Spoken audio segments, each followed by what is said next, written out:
imparcial de todo lo que, como titular de la acción penal, este Ministerio Público desarrolla.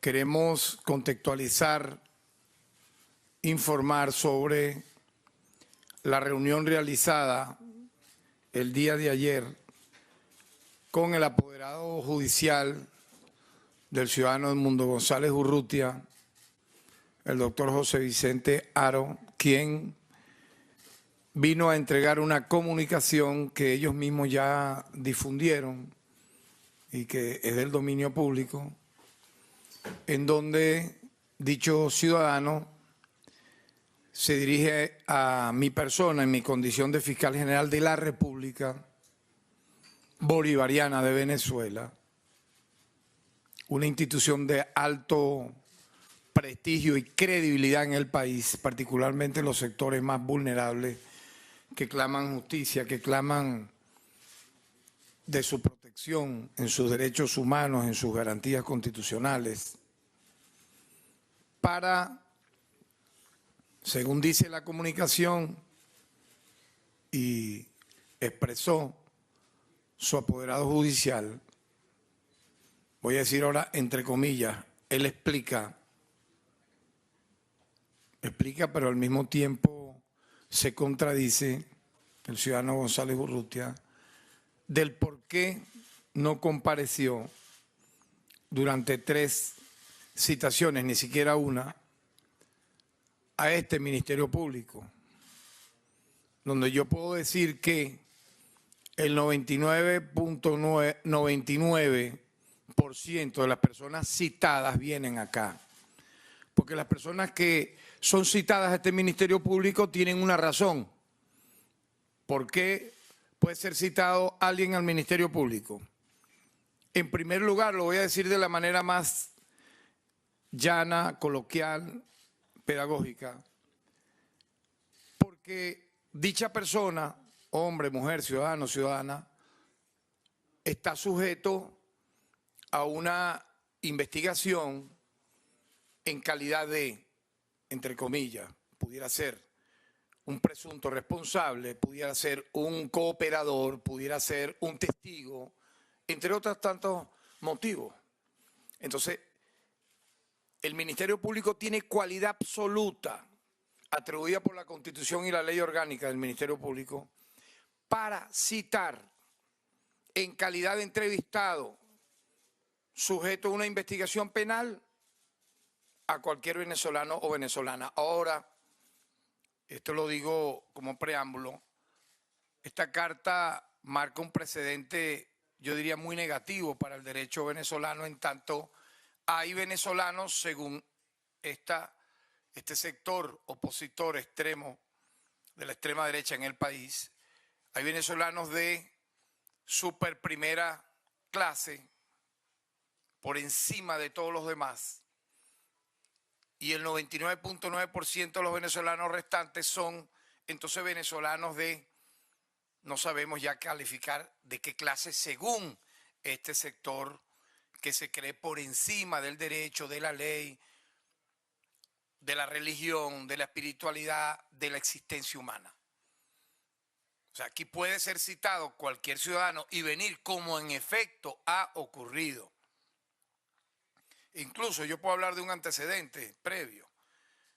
Todos los miembros de la Comisión Nacional de las Primarias, empezando por su presidente, Jesús María Casal, su vicepresidenta, sus directivos de esa Comisión Nacional Primaria totalmente fraudulenta, donde el propio Rampesar, director técnico de dicha comisión, dice que ahí no fueron más de 500.000 personas como electores a presentar su voto, y terminó diciendo Jesús María Casal, leyendo tembloroso un boletín donde según él asistieron de 2.600.000 a 3 millones.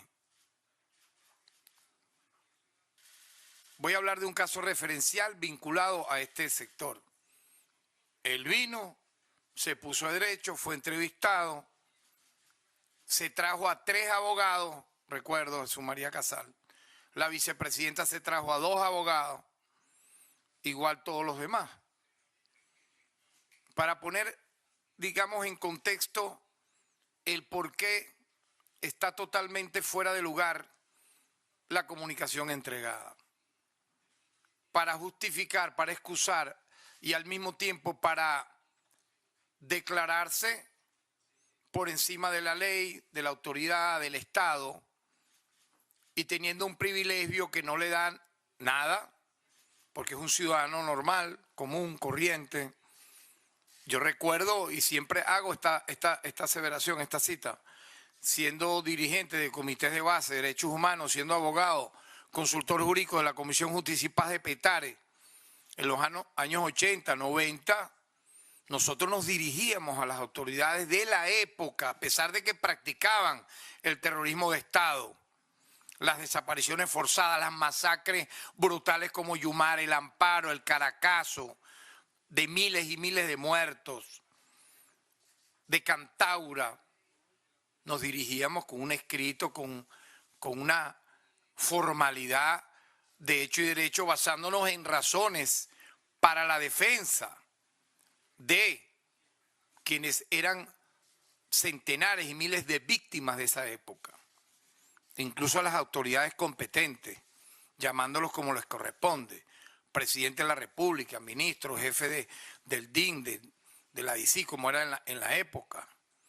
Pero vemos ahora que este sector minoritario, en su lenguaje, en su forma, en su fondo, pretende colocarse en una atmósfera supraterrenal.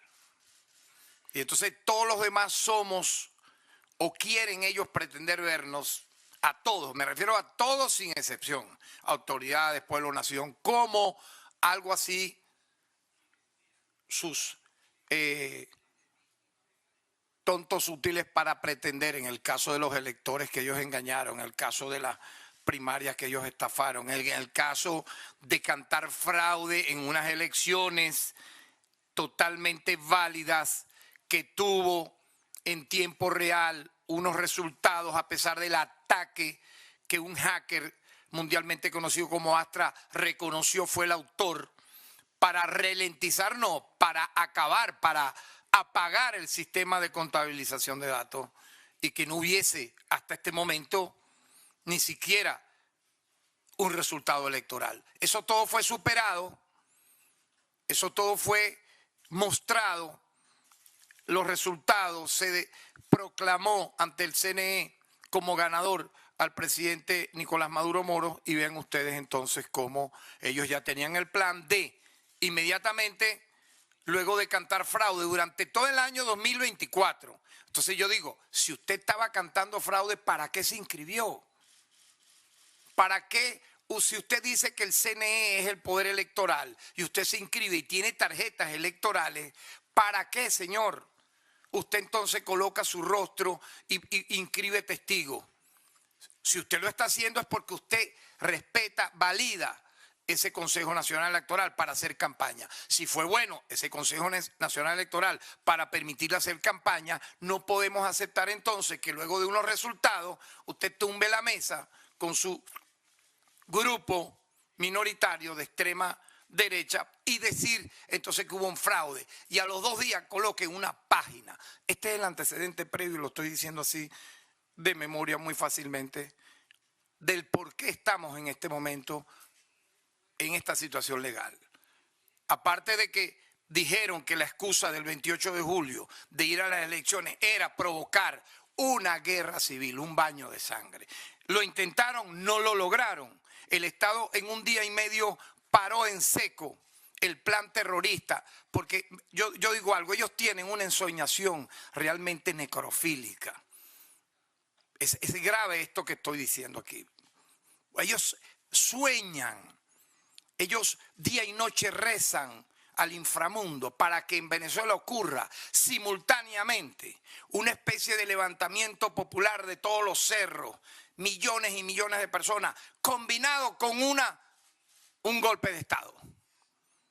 O sea, ellos se apropian del lenguaje de la izquierda revolucionaria de todas las épocas, particularmente la venezolana, heroica, de los años 60, de la generación mártir de los años 60, que se fue, esos fueron valientes. Si usted está supuestamente en una posición extremista, ellos asumieron las armas, fundaron el Frente Guerrillero José Leonardo Chirino con Douglas Bravo, el Américo Silva, el otro, y arriesgaron su vida. No, ¿estos qué hicieron? En tanto no tienen militares, en tanto no tienen pueblo, contrataron y captaron delincuentes, eso está comprobado. ¿Para qué? Para cometer atentados contra el venezolano, contra la venezolana. Por eso yo los he responsabilizado. Son los autores intelectuales de la muerte de 27 venezolanos durante los días posteriores al 28 de julio y de haber herido mortalmente a 190, de los cuales 100 son funcionarios policiales y militares, de haber atacado y destruido 400 bienes del Estado y también privados como escuelas, liceos, universidades, centros de salud, centros educativos, en ese plan de ellos querer que Venezuela presentase como que se alzó el pueblo, como que se alzaron policías y militares, incluso le hicieron llamados en un comunicado, el señor Urrutia y la señora. ¿Para qué? Para que se alzaran los policías y los militares. Posterior al 28 de julio, validaron la página farsa donde la gente se mete en el QR y aparece en un restaurante. Muchos se metieron en esa página para ver. Colocaron su cédula y el QR y aparecía un parque de diversiones.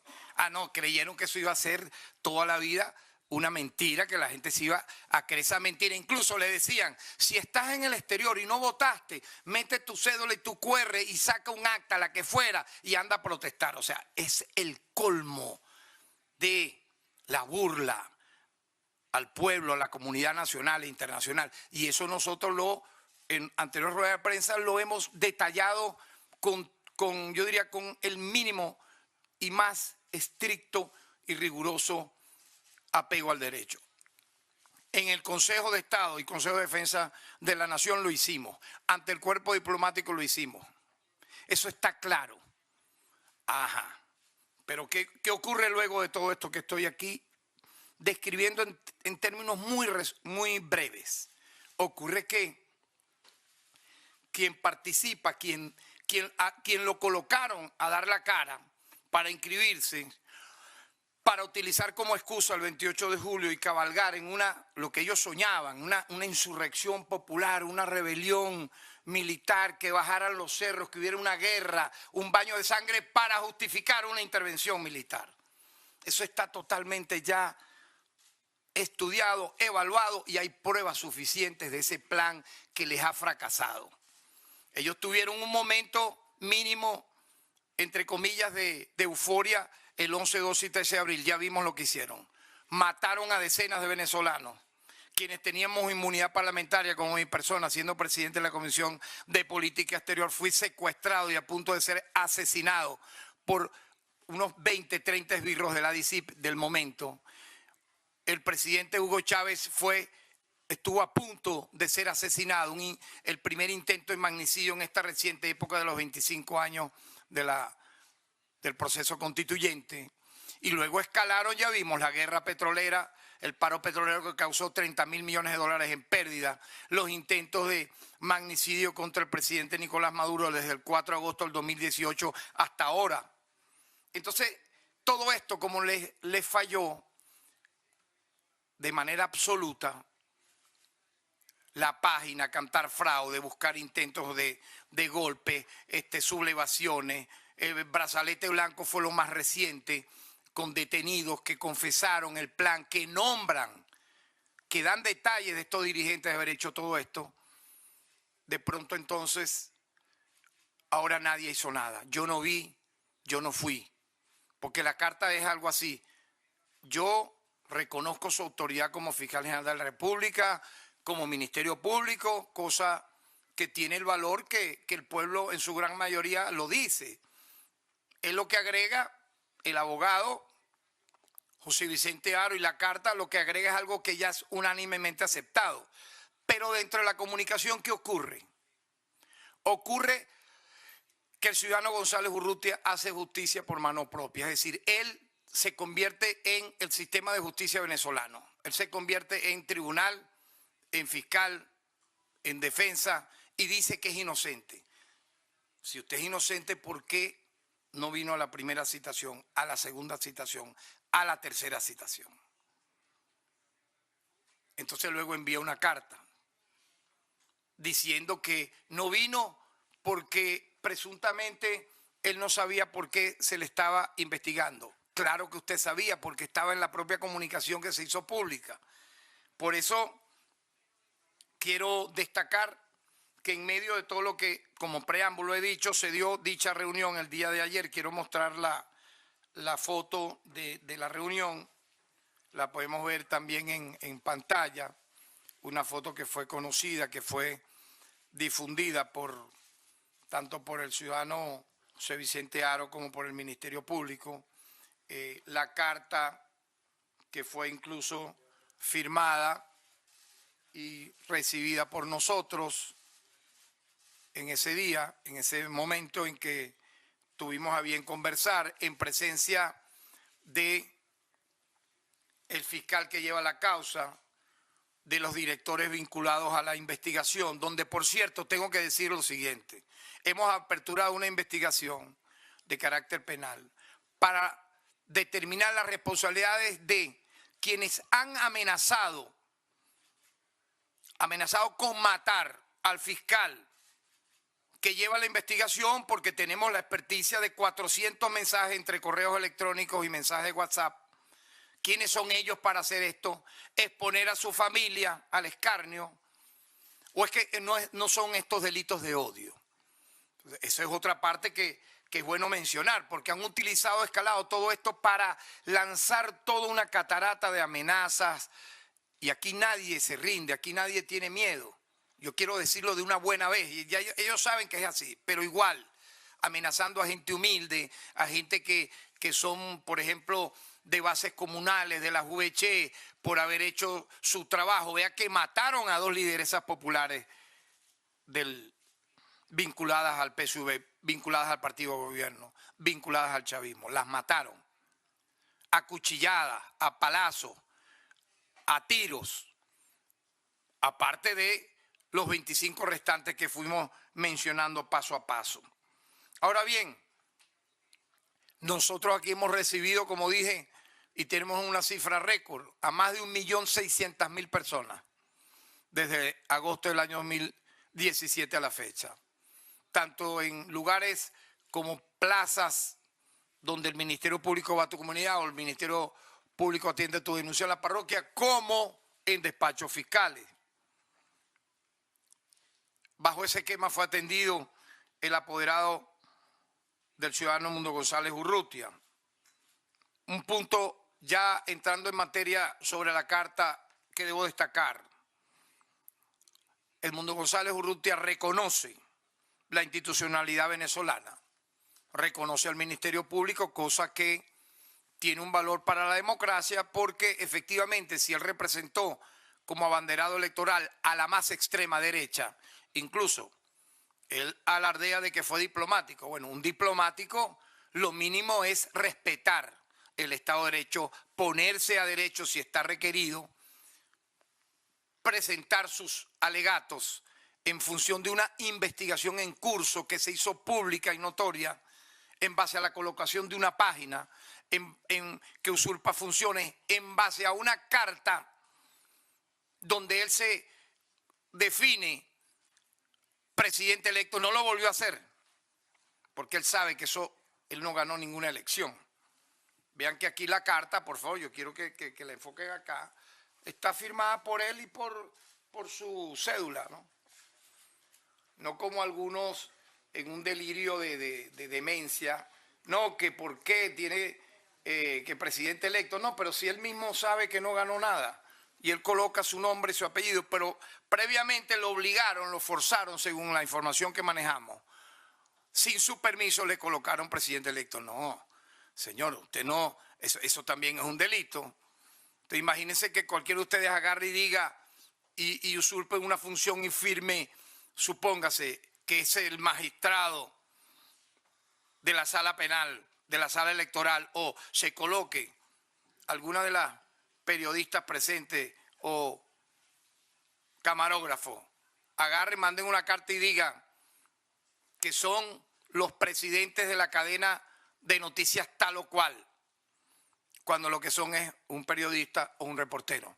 O que un ciudadano, por ser abogado, agarre mañana y firme una carta con su cédula y diga: fiscal provisorio, competencia plena en tal cuestión.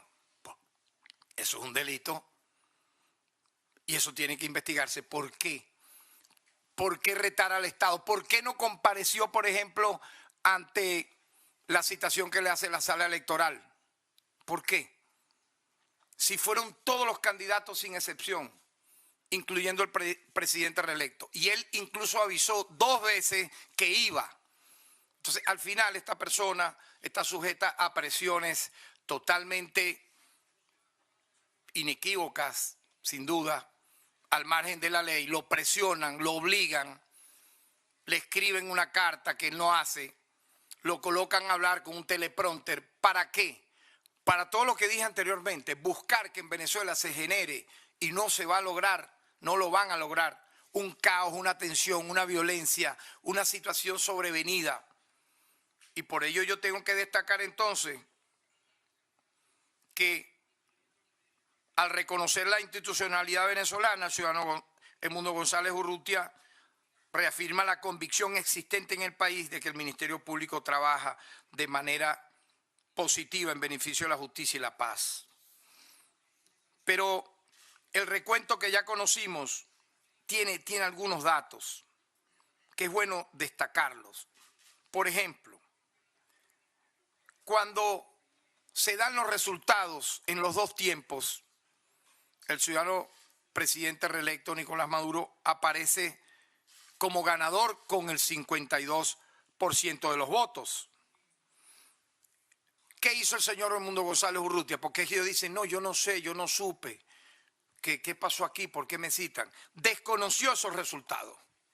Usted se inscribe, aparece su cara en varias tarjetas, tiene su campaña electoral, la hizo, incluso con una persona inhabilitada al margen de la ley, la hizo, inscribió sus testigos, pero desconoce los resultados. Desconoce los resultados luego que se inscribió, luego que aceptó las reglas del juego.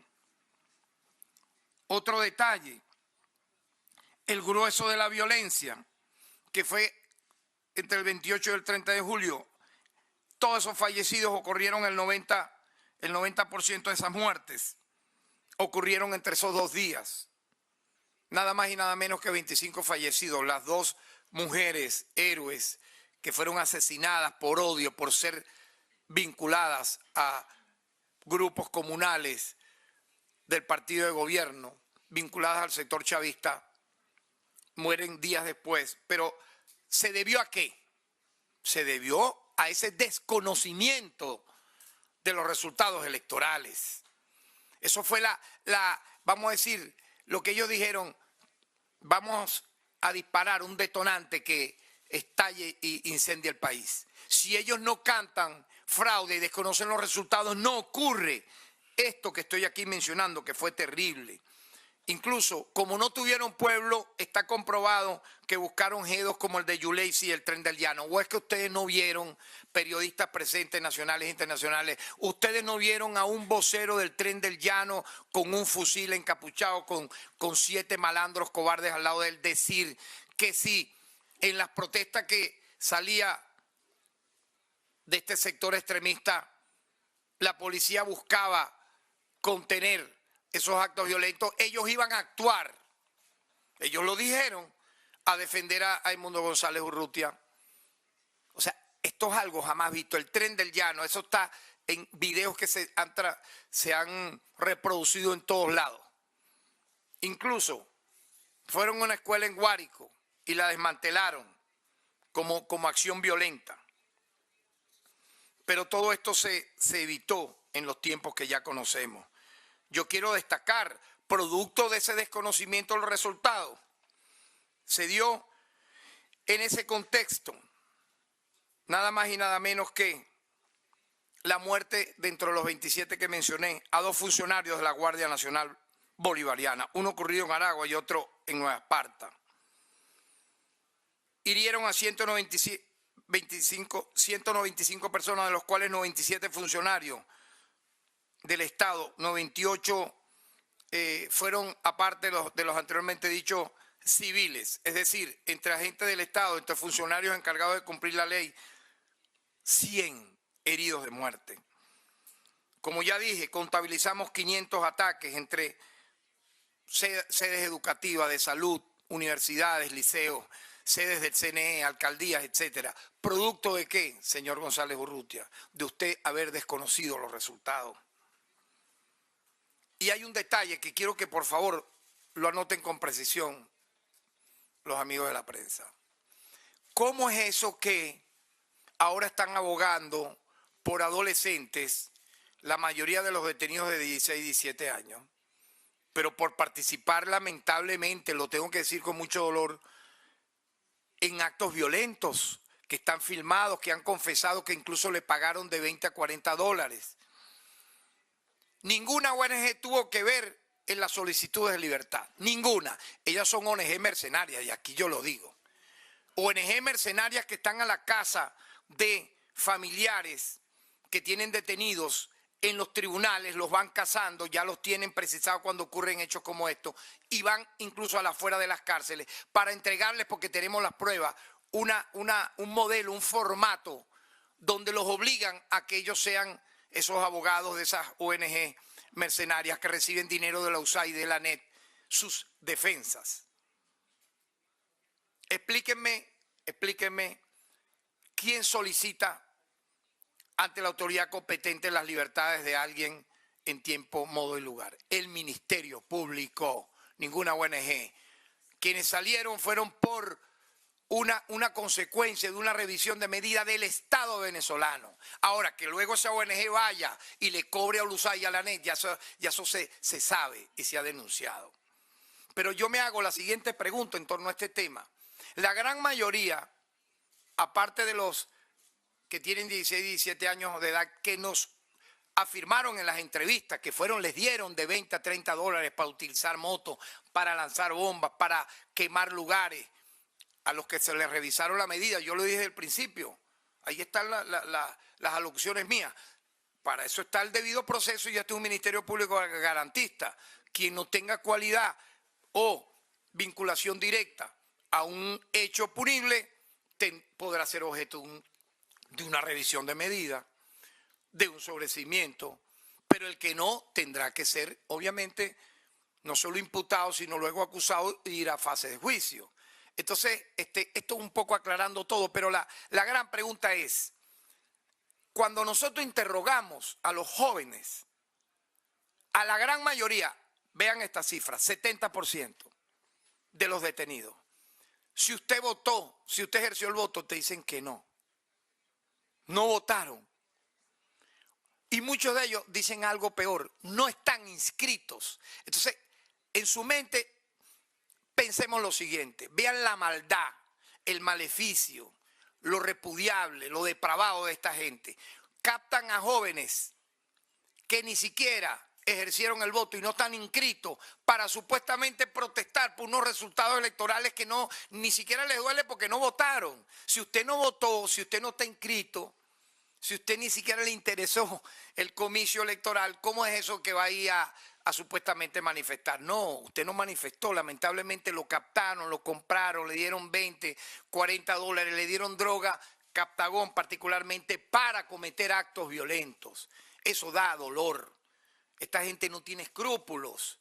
No han presentado un solo caso vinculante a una actuación irregular, violatoria de derechos humanos, en caso de muertos o heridos, vinculante a ningún cuerpo de seguridad del Estado. Lo he dicho una y otra vez y lo sigo repitiendo. A casi 40 días o 45 días del post-28 de julio no han presentado una sola denuncia a nadie.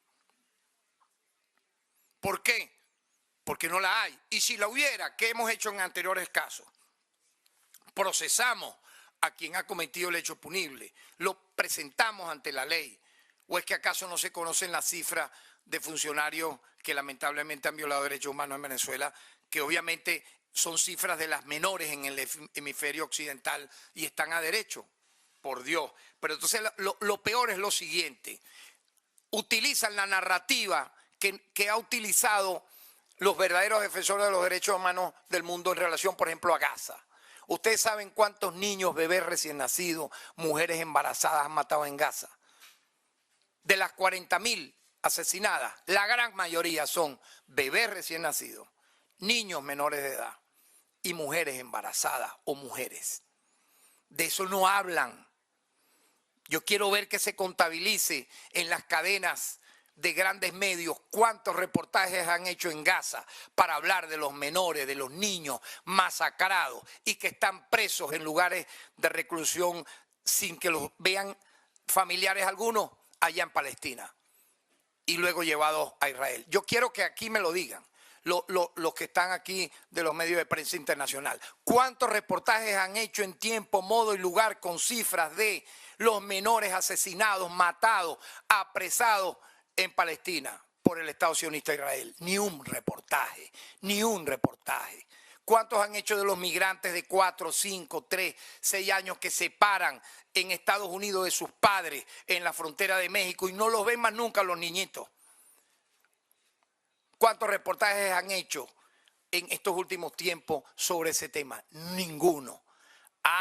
Pero cuando lamentablemente utilizan a un adolescente de 16, 17 años para cometer actos criminales, violentos, que ellos confiesan luego que les pagaron, allí sí entonces empieza una narrativa, eso de ahorita ya, de unos días, luego de un mes, porque es que ya no tienen nada que mostrar. Como no tienen nada que mostrar, quieren manipular y por eso yo lo denuncio. Como verdadero activista, defensor de los derechos humanos que he sido toda mi vida, de los 15 años lo he sido, cumplir ese sentido. Eso es una infamia. Eso es una infamia que nosotros, como fiscal general de la República, no solo no la aceptamos, sino la denunciamos ante el mundo y lo haremos en los lugares, sea la ONU, sea la CPI, donde haya lugar para decir nuestra verdad. Ahora bien, hablamos todo esto con el ciudadano José Vicente Haro, todo esto que les estoy mencionando, la no comparecencia, lo que implica 3 citaciones y no venga alguien y se coloque al margen de la ley. La no comparecencia ante el TCJ, pudiéramos ver un silente de la entrevista que tuvimos, por favor, el video con el ciudadano José Vicente Haro. Fue una reunión, como él mismo la dijo, institucional, respetuosa, porque este es un ministerio público diferente a los que hubo en la Cuarta República, donde cualquier ciudadano iba a presentarle una denuncia a un fiscal y el fiscal que te atendía parecía que fuera un policía que te iba a meter preso en el momento que tú estabas entregando una denuncia. ¿Por qué? Porque era el brazo represor. Eso sí era terrorífico. A mí nadie me va a dar clase de eso, porque lo viví en los años 70, 80, 90. Era el brazo represor de carácter jurídico legal del terrorismo que estaba implantado en nuestro país. Nosotros hemos demostrado cosas totalmente diferentes, señores. Por eso es que él viene acá, por eso es recibido.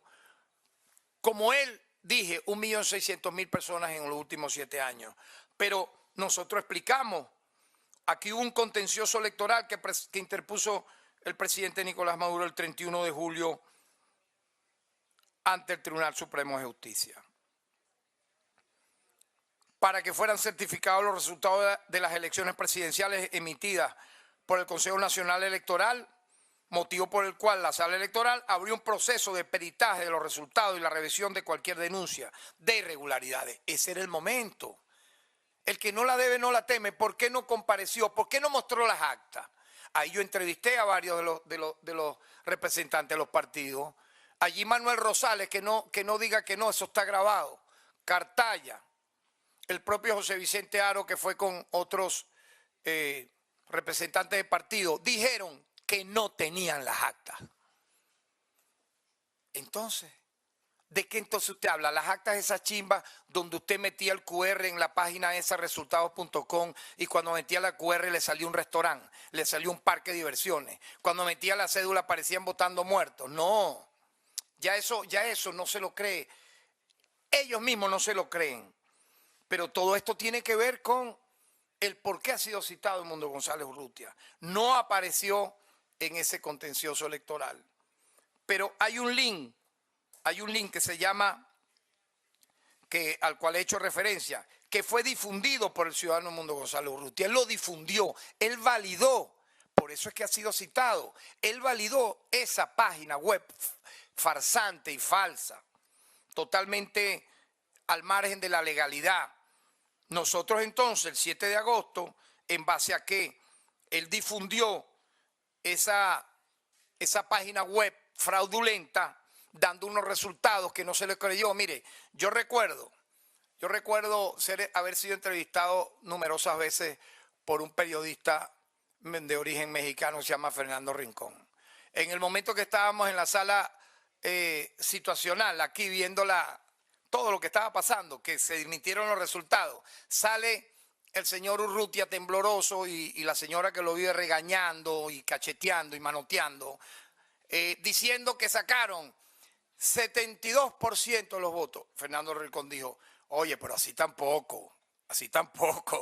O sea, algo así como que, bueno, si vas a caernos a muela, cae a muela, pero oye, por lo menos tengan decencia. Bueno, lo dice alguien que se ha caracterizado por ser una persona absolutamente adversa al Estado venezolano. Pero ellos creyeron que iban a salirles bien la jugada, ¿no? El 7 de agosto nosotros informamos al país mediante un comunicado que se había abierto una investigación de carácter penal para determinar las responsabilidades del caso. Ante la publicación de la página web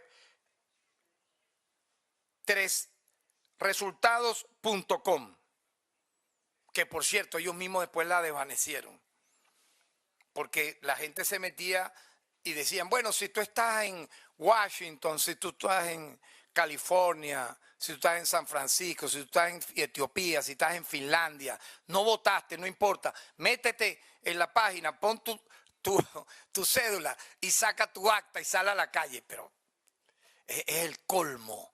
O sea, por eso es que están diezmados, por eso están totalmente descubiertos, están literalmente no solamente divididos, implosionados y corriendo todo ese sector, sino que el pueblo, la comunidad nacional e internacional, sabe que todo lo que yo estoy diciendo aquí en este momento es absolutamente verdad y real.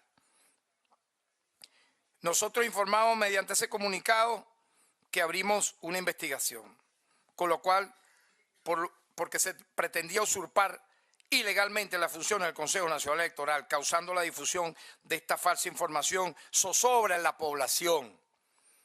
En este comunicado informamos que los delitos investigados eran, en relación a ello, usurpación de funciones, forjamiento de documento público, instigación a la desobediencia de las leyes, delitos informáticos, asociación para delinquir y usurpación. ¿Qué significa todo esto? Que las personas tienen que venir y usted difundió en sus redes como ex candidato presidencial esa página, explique por qué la difundió, si es falsa, si usurpa funciones, si no tiene cualidad, si es el hazmerreír del mundo entero, comprada un día antes en Amazon y publicada un día después de las elecciones, porque ya tenían todo esto preparado desde el primer momento en que desde el año 2023 decían que iban a cantar fraude. Si usted dice que va a cantar fraude, entonces ¿para qué se inscribió? ¿Ve? Porque el plan era otro, repito, el plan era bañar de sangre y provocar en Venezuela, repito, una guerra civil, una conmoción que no lograron. Todos comparecieron el 7 de agosto, como ya lo dije, ante el TCJ, excepto González Urrutia. Se rehusó a asistir ante la citación del máximo tribunal de Venezuela, en evidente desacato de la más alta autoridad del contencioso administrativo electoral, a quien debía consignar las actas de escrutinio, listado de testigos y material electoral que pudiera tener Usted no dice pues que sacó 100 millones de votos. ¿Por qué no presentó esto pues? Ese era el momento. No lo hicieron. En esa sentencia el TCJ señaló que los boletines emitidos por el Consejo Nacional Electoral están respaldados por las actas de escrutinio emitidas por cada una de las máquinas de votación. Luego hicimos la citación a través de la Fiscalía 58 Nacional en materia de delitos informáticos con respecto a la publicación y mantenimiento de la página web. Resultados con venezuela.com. Se cita a Edmundo González para ser entrevistado en sede fiscal. La primera citación se hizo el 26 de agosto.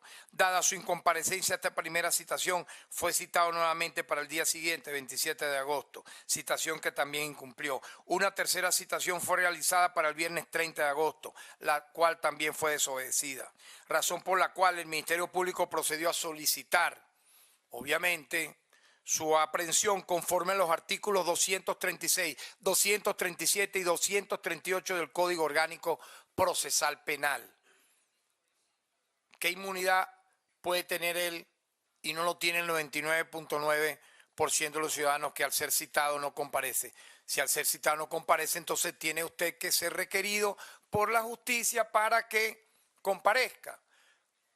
Un detalle interesante de la conversación con José Vicente Haro, y él no la puede desmentir porque está grabada, él dice que él estuvo de acuerdo con que asistiera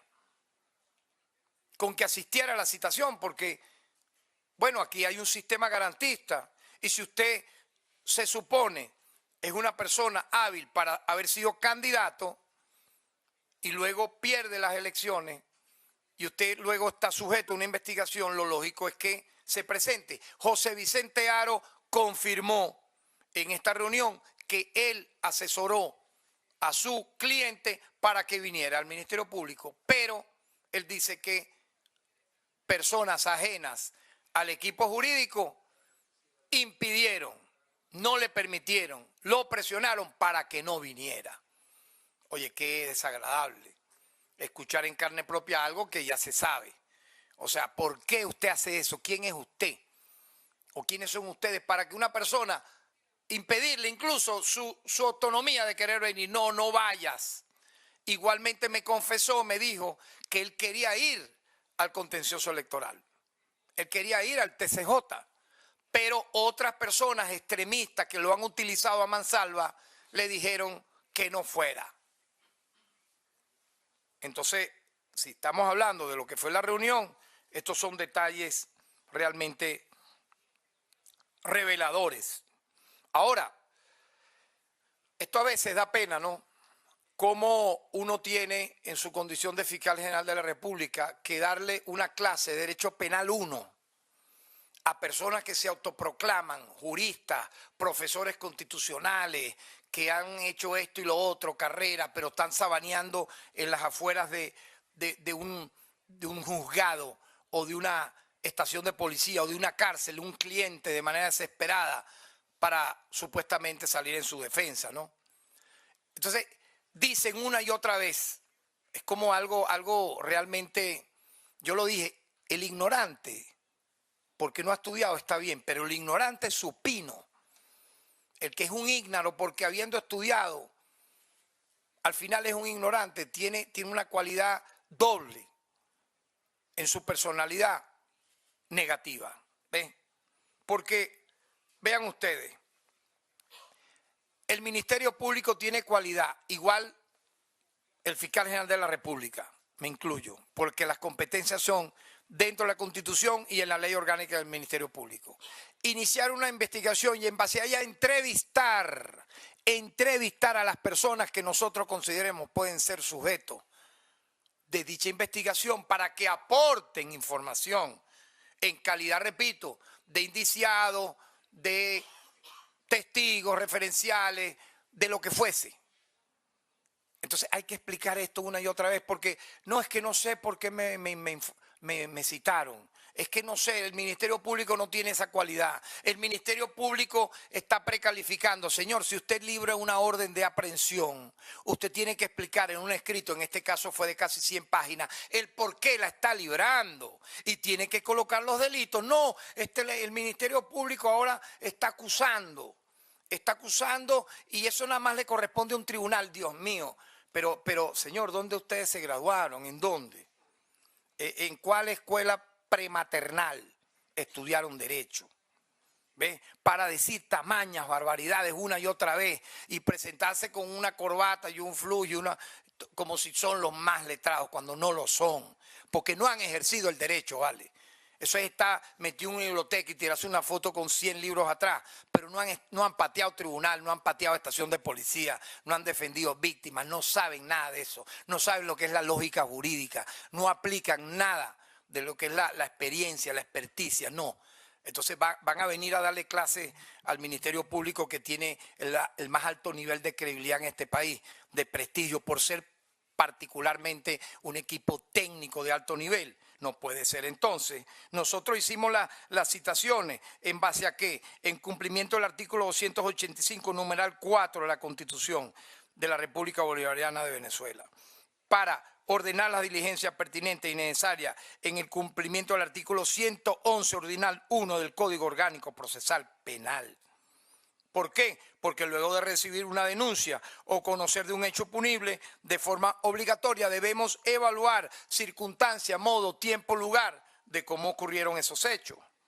En este sentido, la Ley Orgánica del Ministerio Público, en su artículo 16, numeral 2, nuestra institución tiene las competencias de, y esto se lo dijimos en la reunión al señor José Vicente Haro, ordenar, dirigir y supervisar todo lo relacionado con la investigación y acción penal, practicar por sí mismo o por el Cuerpo de Investigaciones Científicas, Penales y Criminalísticas o por los órganos con competencia especial y de apoyo en materia de investigaciones penales las actividades indagatorias para demostrar la perpetración de los actos punibles, hacer constar su omisión con todas las circunstancias que puedan influir en la calificación y establecer la responsabilidad de los autores o las autoras y demás partícipes.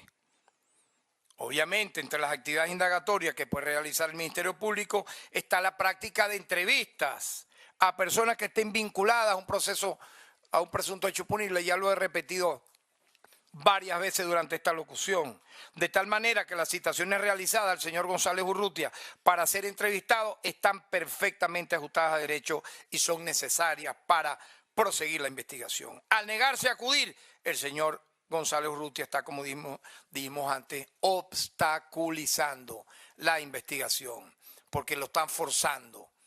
¿Ve? Una de las diligencias que dijo José Vicente Haro iba a hacer era buscar convencerlo a que comparezca. Bueno, es que usted está requerido judicialmente y está obligado a comparecer porque la orden de aprehensión está vigente. Para terminar, he citado en otras entrevistas previas y en otras alocuciones el caso muy notorio de figuras que han sido presidentes, expresidentes, que han sido citados y han ido a los tribunales y han ido al Ministerio Público de sus países. El caso más reciente es el de Donald Trump. Siendo expresidente y precandidato presidencial, ha sido sometido a juicio y también condenado por cometer 34 delitos. Trump tuvo que asistir a todas las sesiones de este juicio penal, más de 20, porque de no haberlo hecho se habría emitido una orden de arresto en su contra. Aquí hay varias cadenas internacionales transmitiendo. Ustedes, varias de sus cadenas transmitieron esas comparecencias. Él sí puede ir, pero Urrutia no. Urrutia se coloca al margen de quien es su referente, ¿no? Estados Unidos, la democracia de Estados Unidos, entre comillas, sus autoridades. Esta persona sí, el caso de Trump. Pero Gonzalo Urrutia no, porque él es supraterrenal y los que lo acompañan. Otro caso que vale la pena recordar es el alcalde chileno, a quien conocimos varias veces aquí en Venezuela, de origen palestino, Daniel Jadwe. Es el político más importante, más representativo de la izquierda chilena y por eso se lo llevaron preso.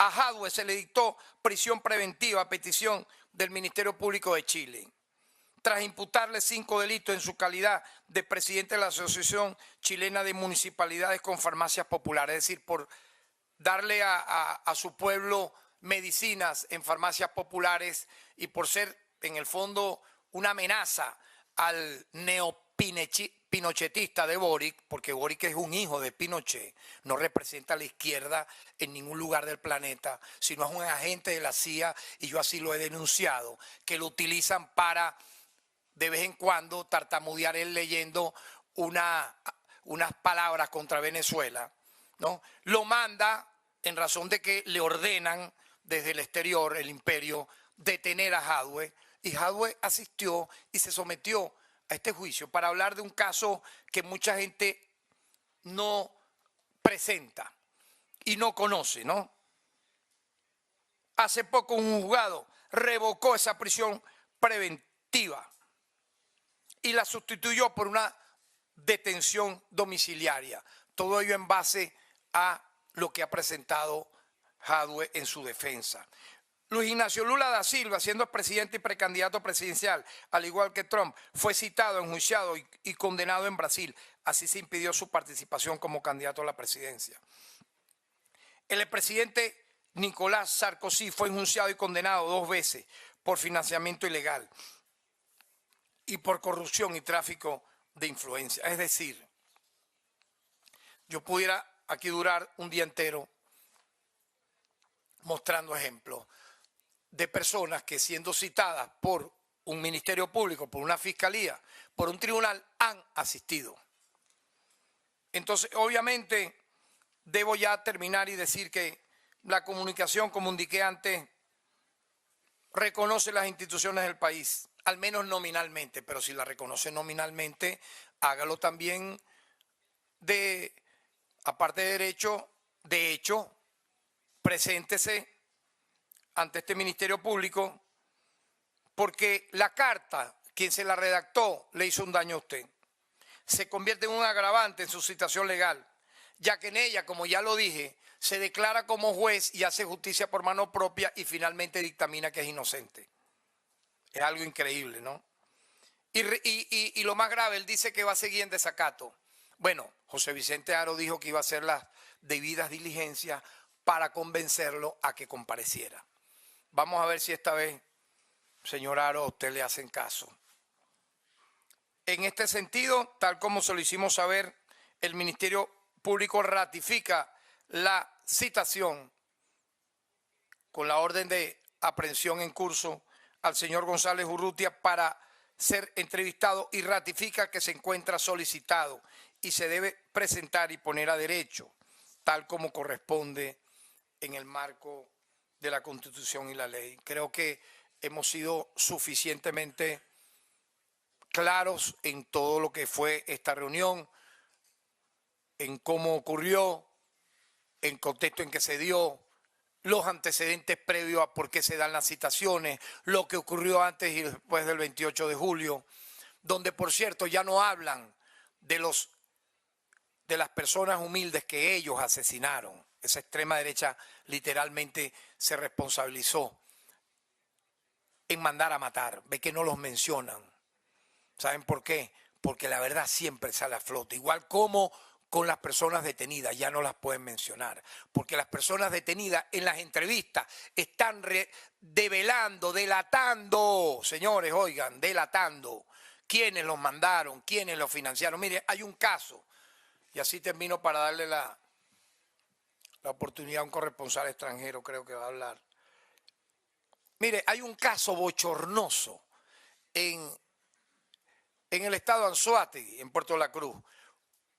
Un sujeto alzado, como son ellos cuando graban videos, incitando al odio, incitando a quemar la alcaldía de Puerto La Cruz, está grabado, diciendo que vayan, que no sé qué, y un poco de motoristas atrás sonando sus motos.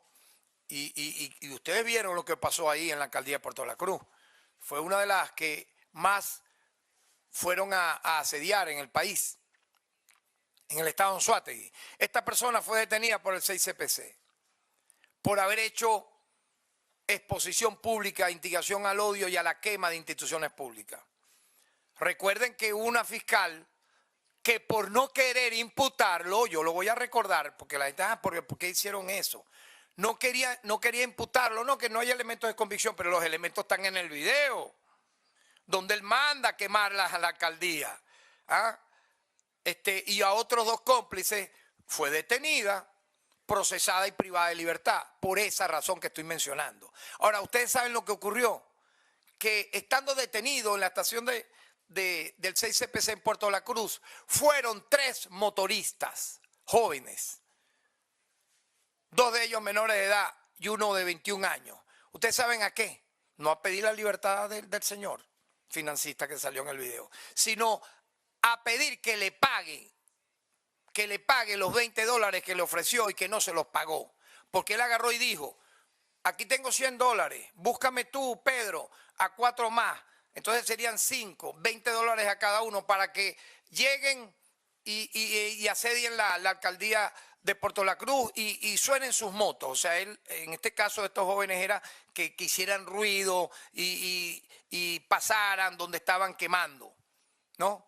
Entonces fueron a reclamarle a la persona esta detenida, oye, páganos, ¿vale? No sea delincuente, doble delincuente.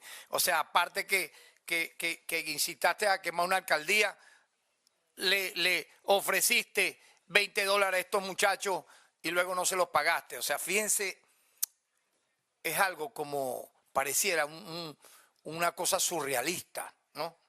Un teatro bufo, pero muy delicado, que comprueba, y estamos haciendo todo un informe. En su momento lo presentaremos en la ONU, pudiera ser a finales de este año, de cómo pasó todo esto en Venezuela y quiénes son los verdaderos responsables de violar derechos humanos. Adelante. Muy buenas tardes. A cargo de la pregunta, el periodista de Telesur, Luis Guillermo García. Sí, muchas gracias. En nombre de la corresponsabilidad de Venezuela, de Telesur. Bueno, hay varias cosas que he recogido conversando con algunos colegas acá. Una de ellas, por cierto, estamos compartiendo, no sé si ustedes la han visto, ha salido por algunos medios digitales, un material sobre la publicación en X del 29 de julio. Edmundo González dice, venezolano, a través de este enlace podrás ver cómo con tu voto y tu voluntad cambiaste la historia de Venezuela. Aquí encontrarás las actas que hasta esta hora hemos procesado y totalizado. Si quieres, muéstrala para que te enfoquen las cámaras. Bueno, sí, cómo no. Ajá.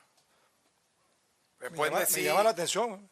Pueden decir que no, que estás inventando ahí algo. Hemos procesado y totalizado. Dice, aquí encontrarás las actas que hasta pero muéstralas a las cámaras, ¿Cómo no? Con todo gusto. Pues entonces tengo que ponerme aquí para poderla leer. No, porque pues, ahí está. Aquí encontrarás en base a esa experticia fue que iniciamos la investigación. Hasta esta hora hemos procesado y totalizado y que confirman nuestro extraordinario triunfo. Y sale Enrique Capriles, por cierto, haciendo una seña no muy religiosa, ¿no? Muy bien. Y aparece el link. Aparece el link del cual resultados.com. Entonces, bueno, Edmundo González, reconociendo que hay una página donde él pueden consultar el triunfo que él supuestamente tuvo. Me llama la atención, no sé si esto es una evidencia que puede ser utilizada para los fines pertinentes. Hay otro caso que quiero mencionar también, que lo tengo aquí a disposición, y es que llama la atención que usted fue testigo judicial, pues, en la sala electoral del Tribunal Supremo de Justicia, en el contencioso administrativo, y estuvo presente en todos los procesos vinculados con esa investigación del máximo tribunal que al final ratificó el resultado que el CNE dio a conocer. Usted estuvo allí, pero luego entonces ahora José Vicente Aro, como abogado de Edmundo González, viene a reconocerlo a usted como autoridad, pero no reconoció que usted estaba presente en ese trabajo del máximo tribunal. Es decir, hay como una contradicción, ¿no? Lo reconoce usted como autoridad del Poder Ministerio Público, pero no en el evento del Tribunal Supremo de Justicia. Hay una situación, estoy recogiendo un poco los sentimientos de varios colegas. Edmundo González desacata al Tribunal Supremo de Justicia y ahora también desacata las citaciones suyas. Entonces, ante esta situación, ¿cómo podría asumirse entonces la conducta de González Urrutia? ¿Qué qué cualidad judicial tiene ahora, ¿no? En qué condición está Edmundo González. Eso por un lado. Por otro lado, el abogado salió de la reunión explicando varias cosas que llamaron la atención. A mí me llamó la atención que él dijera, bueno, hay que aclarar que González Urrutia no tiene nada que ver con esta página, dijo él, que queda por la plataforma unitaria la responsabilidad de eso. O sea, está como distanciándose de los actores de la oposición radical, incluso de la misma María Corina Machado, que ha sostenido que es así.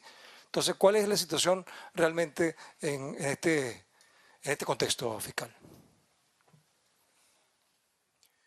Bien. Tú te estás refiriendo también ahora a unas entrevistas que él da, ¿verdad? Al salir de... Sí, él salió diciendo que, bueno, quiero aclarar que Edmundo González no tiene nada que ver con la página, que eso es responsabilidad de la plataforma unitaria. O sea, pareciera que... Incluso dijo que se había llegado a un acuerdo para no visitar la residencia de la esposa, algo totalmente infame que Sí. que nunca nadie en este Ministerio Público expresó. O sea, el acuerdo no es que hubo un acuerdo, es que eso no existe. Empecemos por esa declaración a la que usted hace referencia.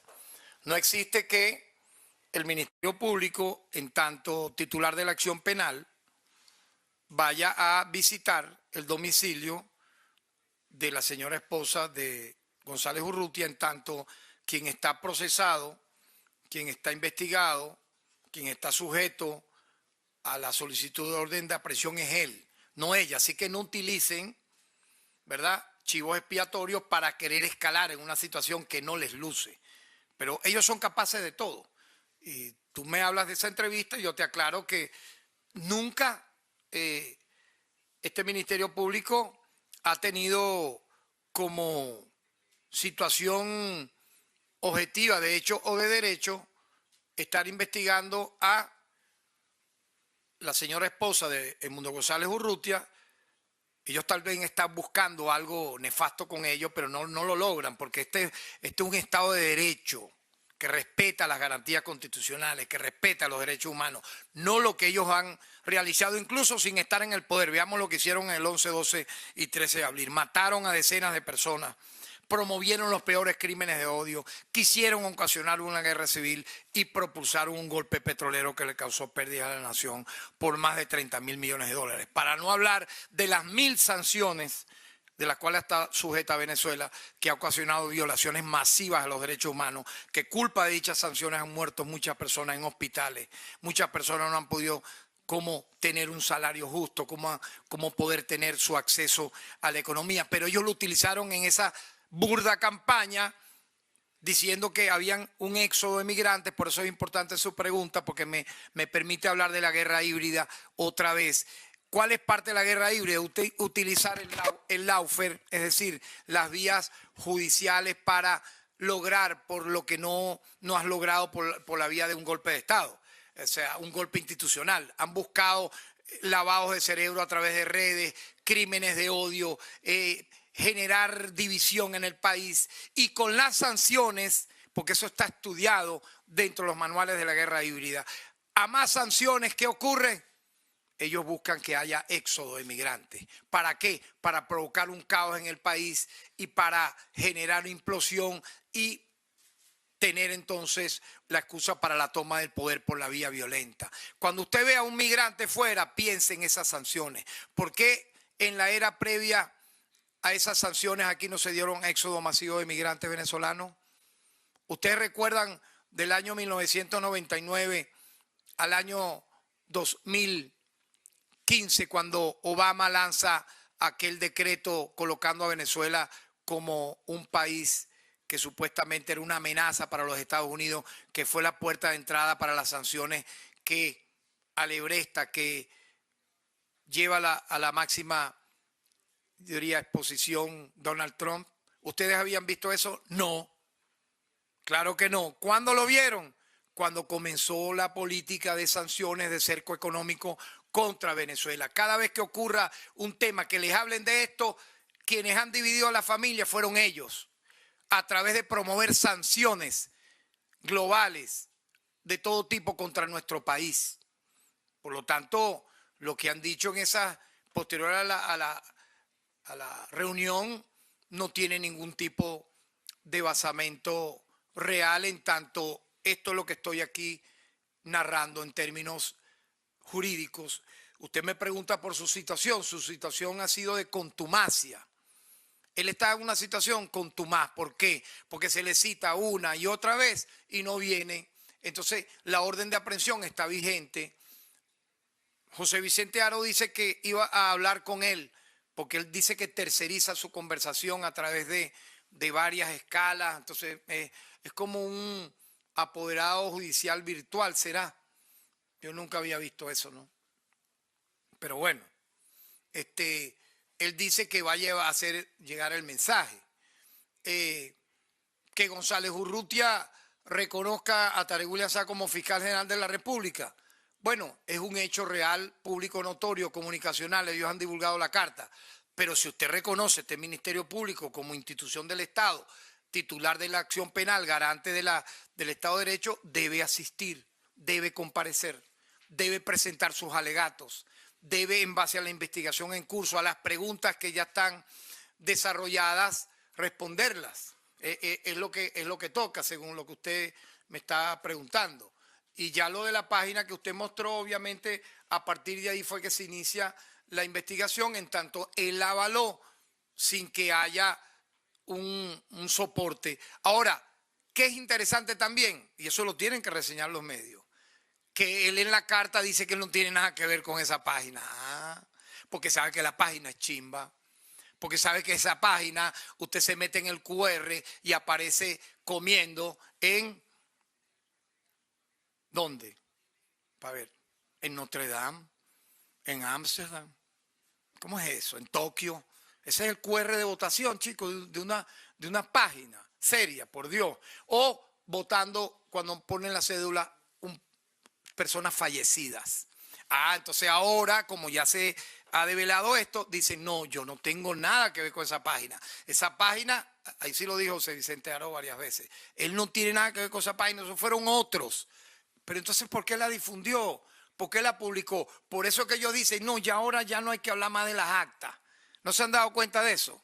Hasta pusieron a hablar a la alcaldesa de Madrid. No, ya no hablemos más de las actas, no hablemos más de las actas. Claro, porque antes ellos decían, acta mata voto.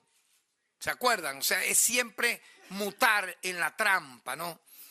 Entonces esta vez, acta chimba, fraudulenta, que te pone a querer sacarla en una página web cuando tú no estás inscrito. Así no estás inscrito en el Congo belgas, mete tu cédula y saca la página y sale a protestar. No, mira, ya las últimas veces no he ido a protestar, ni siquiera ellos mismos han salido. Ellos mismos no salen. Entonces yo terminaría diciendo, y es mi mensaje, a que es el momento de sanar las heridas, es el momento